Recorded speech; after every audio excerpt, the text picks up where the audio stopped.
Hello and welcome to Lesson 3 of Admin Order Modifier for WooCommerce. Issuing refunds using the Admin Order Modifier plugin.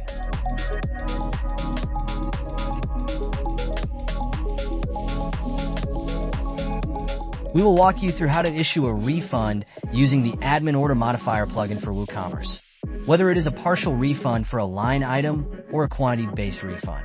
This plugin makes the process seamless and efficient. First, log into the WordPress dashboard and head over to the WooCommerce and go to the Orders tab.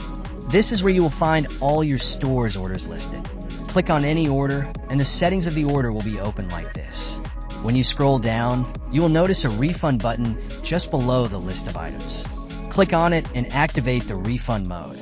For a partial refund, locate the item in the list, enter the specific amount here you wish to refund, provided for that line item.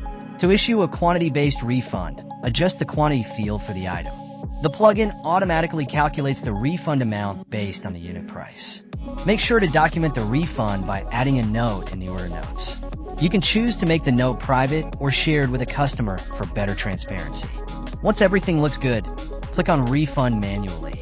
If you are handling refunds online, if your store is connected to a payment gateway, you will also see an option to refund via a gateway name for automatic processing. Then click on OK, then the refund will be applied.